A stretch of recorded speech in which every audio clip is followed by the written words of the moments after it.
Good morning, degenerates, and welcome to another episode of Boring Crypto IO, place where I read you the boring crypto news every morning, Monday through Friday, just so you don't have to.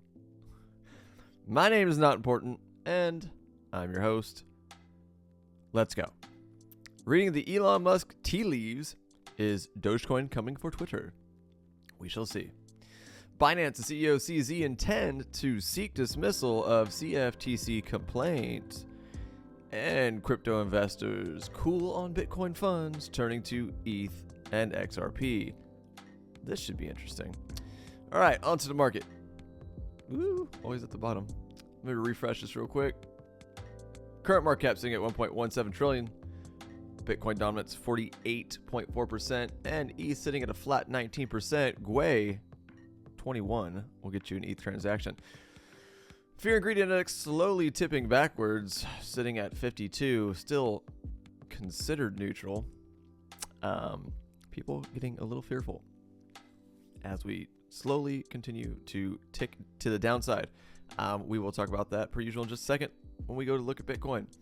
Right now, probably gonna be a red day. ETH starting to look a little strong though. Down tick and then up tick. We'll see what it's gonna do. Yeah, everything else kind of pulling back. Dogecoin, everybody's freaking out thinking Elon's gonna implement Doge into Twitter or X now. I don't even know what the hell it is anymore. I don't even know where I am. Who am I? Am I the drummer? I'm pretty sure that's why we're getting a pump out of Dogecoin right now. God, that's insane.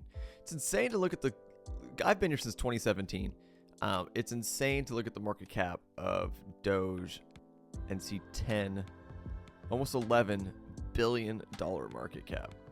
Doge has a bigger market cap than Cardano. Ugh. I don't know. Don't get me started. Anyway, going down. Yeah, looks like we're gonna have a red day, guys. Nothing too spectacular on the board. Maker Dow's ticking up 5%. That's interesting. Anybody know what's going on with Maker right now? Let me know. Comments down below. Theta 5.48. XDC. Holy shit. What is XDC? 22%, almost 23% on the day, 68, almost 67 on the week. There are still some things that are moving, guys. To the upside, I mean. There's plenty of stuff moving to the downside. Compound down 7.6 on the day, 15.6 on the week. Trust Wallet's moving, 13.52 on the week, 6.44 on the day. That's about all we got. Yeah. Across the board, though, overall, red day. Bitcoin. This is what we're looking at. Bitcoin on the 4-hour. After our big blood diamond cascade down, after we lost 29.8, 29, whatever, or 30, whatever we want to call it.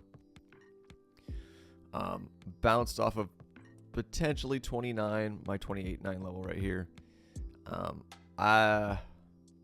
Look, without getting too deep in the weeds, because I ramble a lot, guys, I think we have more downside. I'm just gonna be straight out and say it. Per usual, this isn't financial advice, nor am I a financial advisor.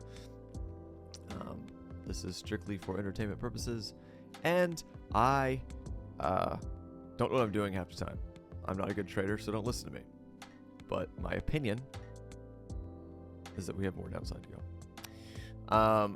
Bitcoin on the 4-hour starting to do what looks to potentially be a bear flag. Something kind of like this. You can look at this two ways, in my opinion. Let's stretch it up a bit.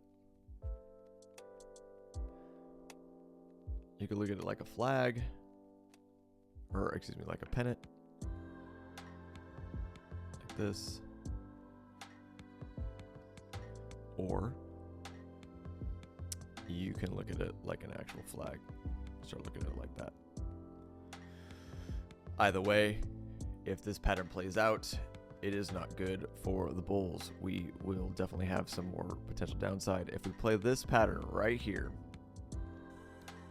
you could potentially see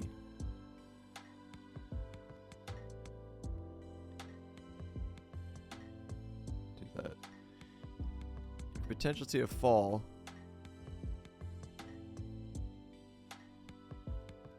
to 28.2-ish, 28.3-ish. But in my opinion, if we lose 28.4, we're going down to at least 28 even, potentially down to 27.5. That's what I've been saying for the last week. Let me erase this stuff. Well, we could leave that flag just see if it plays out. Outside of that, though, if you want a little bit of bullish sentiment, let me show you something else. Let's look at where we're at, right? If you've been watching the channel for the last few months, does anybody remember this? Back to dailies. Back it out a little bit. This purple box.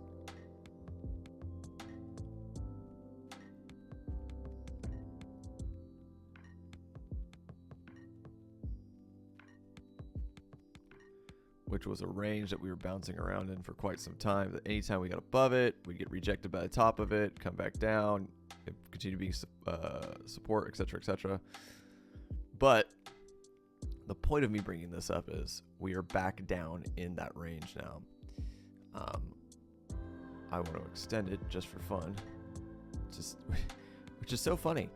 Bottom of it support, top of it resistance again. I'm curious to see if we're going to range in the purple box again for quite some time.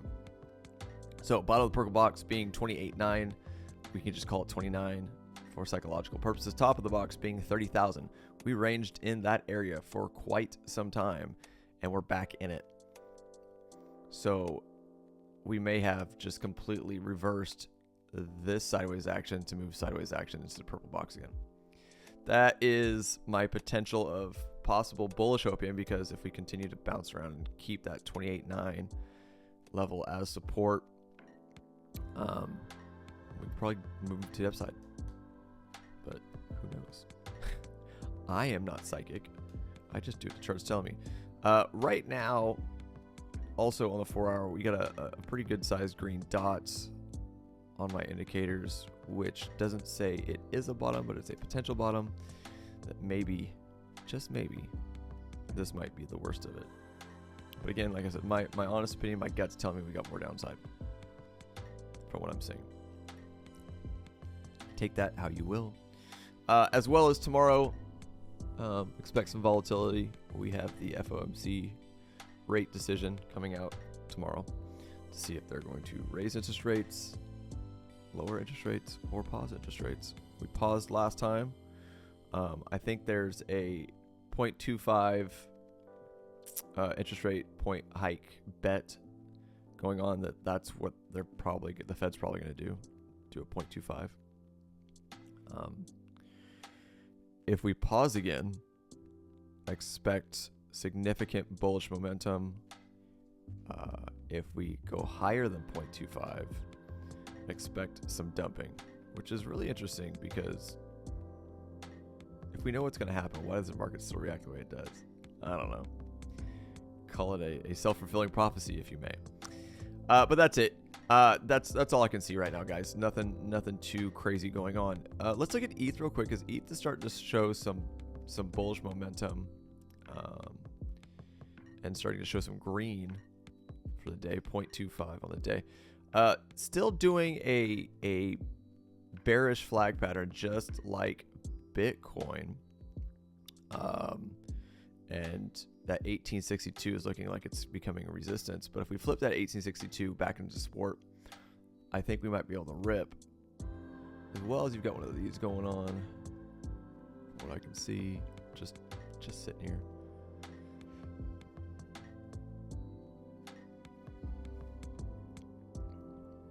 Some kind of descending channel, descending wedge potentially. Swing high, swing low, swing high, swing low, swing high, swing low. Might range all the way back up to the top of the channel before we come back down. And these are all just ideas, guys. Per usual, use these as your arsenal to try and figure out what the price action might be doing.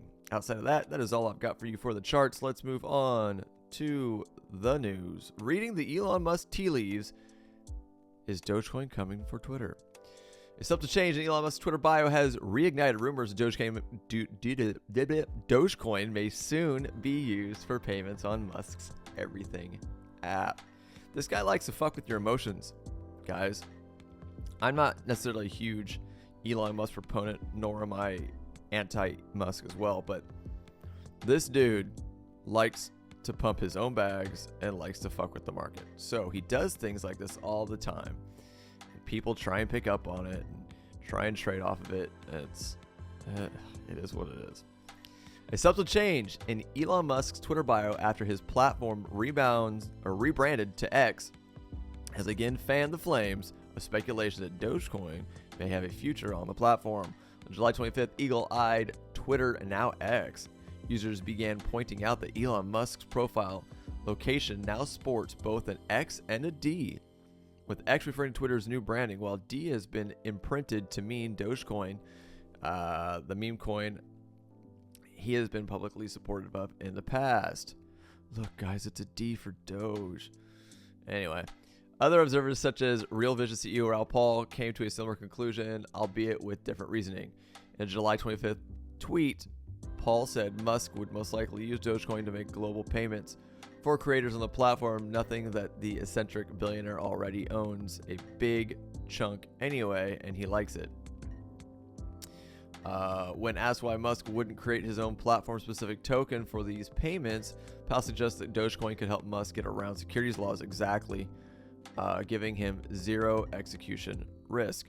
Twitter's rebrand to X came with little warning on July 24th, officially making the crossover at 10 a.m. UTC. Musk referenced Dogecoin, and the resulting speculation managed to score a small price gain for the meme coin, which rose as high as 5%, according to data from TradingView. It is currently trading at 0.07, so 7 cents, up 9.5% over the last 7 days.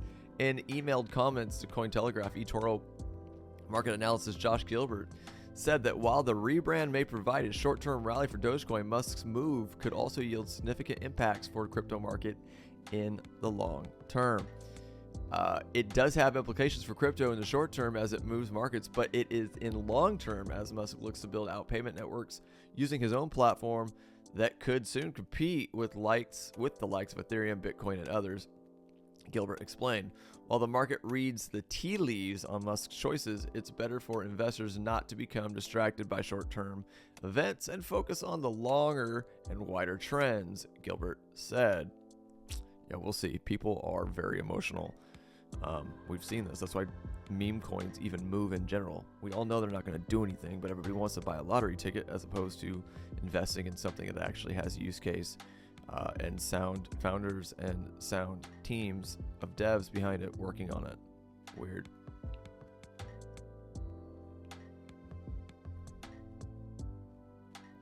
Sorry, coffee break. We see this time and time again in the space, guys.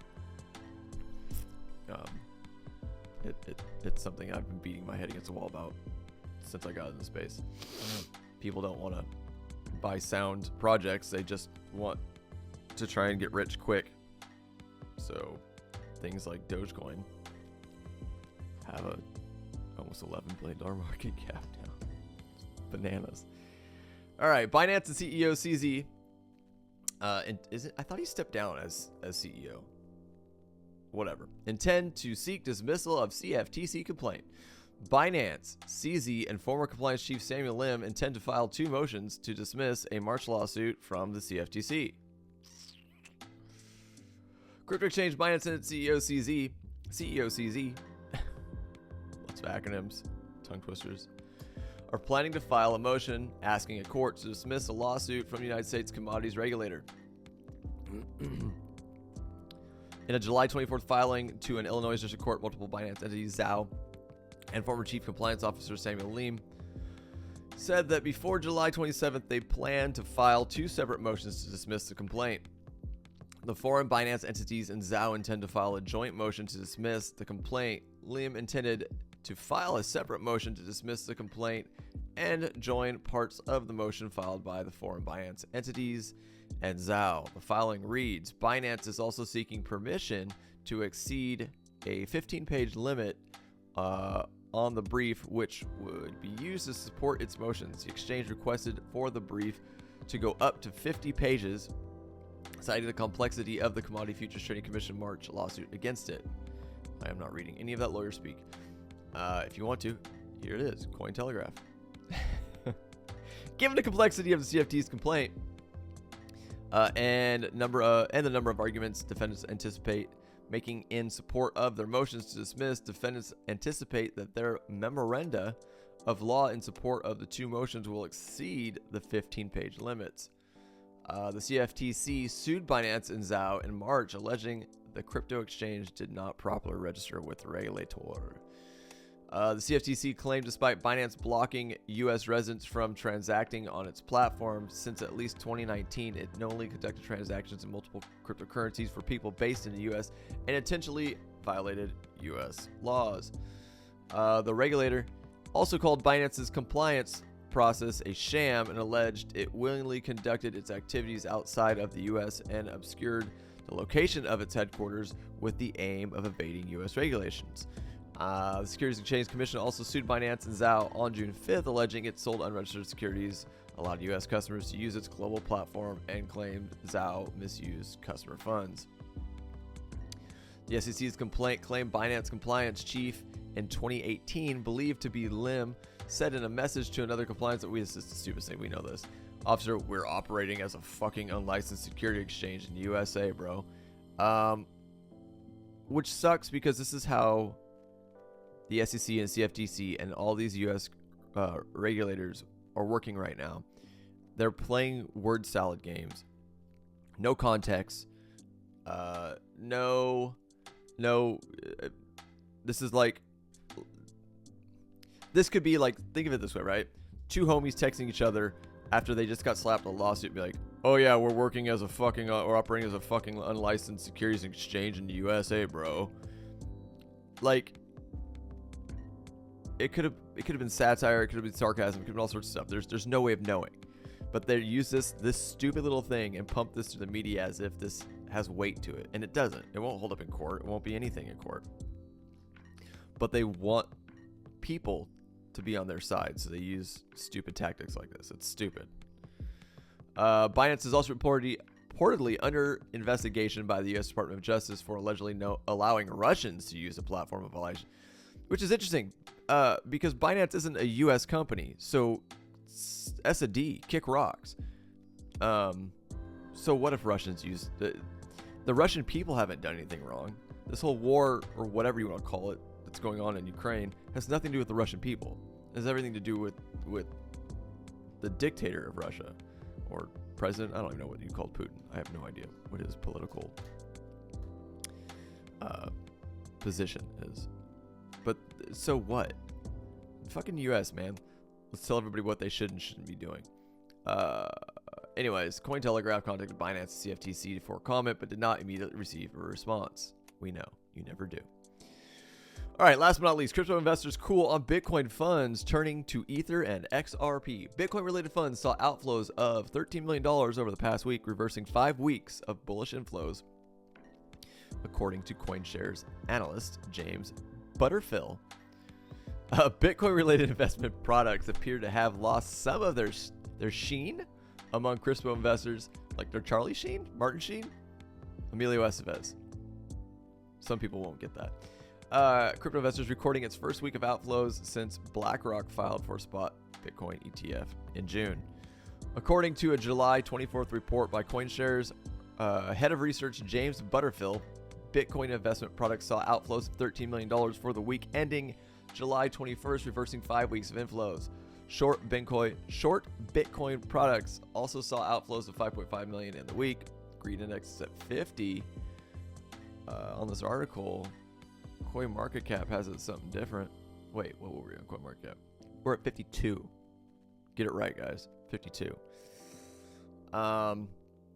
In contrast, ETH and XRP investment products recorded a combined inflow of 9.2 million over the last week. Butterfield noted that ETH investment products were the best performers last week with inflows of 6.6 million, while XRP recorded funds an inflow of 2.6 million. Altcoins Solana and Polygon tracked inflows of 1.1 million and 0.7 million respectively. The apparent change of heart follows Ripple's partial victory, so stupid, against the United States Securities and Exchange Commission on July 13th, where the court ruled that XRP isn't a security when sold on exchanges to the general public. The news spiked XRP's price 76% to 83. It went to 93 cents. I don't know why it wicked up to 94 before cooling off to 69 cents at the time of writing. Bitcoin, however, still remains the dominant digital asset investment product with 558 million in inflows so far in 2023 and a total of 25 billion in assets under management, amounting to 67.4% of the total market share. Bitcoin is currently priced at 29,128. What are we at right now? 29,154. So we're up just a tad. Down 3.1% over the last 24 hours. Over the last month, a host of financial institutions have filed for Bitcoin spot ETFs with the SEC since mid-June, including BlackRock, we know this, ARK Invest, Fidelity, Galaxy. Cointelegraph likes to just rehash so many of the articles they've already covered before at the end of other articles. Anyway, here's my little food for thought. And again, who the F am I? I'm just some random dude in a room making YouTube videos for himself, because we know nobody watches my channel. ETH to Bitcoin. Whether you like ETH or not, for a risk to reward ratio, and I've said this since I started the channel, I don't think there is a better play in a crypto space right now for risk to reward ratio. With the low amount of risk and substantial amount of reward, I could potentially see ETH doing very well, if not better than Bitcoin. Outperforming, not necessarily getting its market cap bigger than Bitcoin, but outperforming it gains-wise, but with just about as much risk as Bitcoin, right? I've said from forever, I'm looking at a $15,000 to $20,000 ETH by the top of this next cycle. Outside of that, there are some moon math people out there that are saying some really interesting things about ETH. And don't get me wrong, I hope ETH goes to the moon, because I've got a decent bag of it right now. But there are some things in play. There's a lot of people making price predictions, and price predictions are, I mean, we love them because we're humans, but they're dumb because nobody really knows. Nobody has any clue. But they're fun because we like to hope and see. But anyway, my point, there's a lot of people out there right now making price predictions, and I gotta be honest, a lot of people are super conservative on their price, in my opinion. Price predictions for some of these blue chip coins, and with what's going on with the biggest fund management company in the world, BlackRock, wanting to get into Bitcoin with their own ETF, if that isn't a sign that this next cycle could be insane, like, I don't know what is. So, as well as, you think about it this way, if a Bitcoin spot ETF gets approved, you don't think they're going to go to ETH next? Come on, of course they're going to go to ETH next. More room to grow. So with that being said, it's hard for me to only see like a people are just calling only, like, I hear people saying a $7,000 to $10,000 at the ETH, which it blows my mind. That seems so low if all these giant financial institutions are looking at jumping in. as well as as well as for, again, if we're going to focus on Ethereum, all the products and projects that are still being built on Ethereum, they're going to use up token space, as well as it's deflationary now. It literally has better tokenomics than Bitcoin. It is deflationary. So with all of that, it's like a perfect storm for Ethereum to just go freaking ham, in my opinion. But we'll see. Look, I'm fingers crossed for at least a 20K, you know, and if it goes higher, absolutely awesome. But people are saying like a 7 to 10K, dude. I think a lot of people right now are super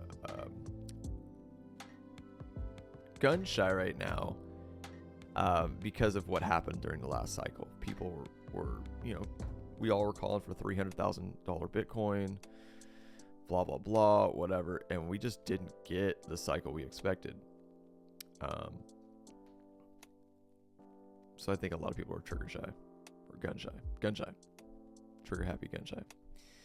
But that's it, guys. That's all I've got for you today. I'm rambling a little too much, and I apologize. If you do enjoy the content I provide here for you every morning on Boring Crypto IO, please, by all means, subscribe to the channel. Turn on that bell for notifications so you know when I do post my videos, because I know I don't do them on a consistent time ever. Just so you know, so you can watch it first and be updated with the news. Please watch the videos, like the videos. It helps out the channel greatly. Let's get some crypto awareness out there and grow this channel. Share the videos on your social platform. Share the channel on your social platforms. And I'll see you guys bright and early tomorrow morning. I am out of here.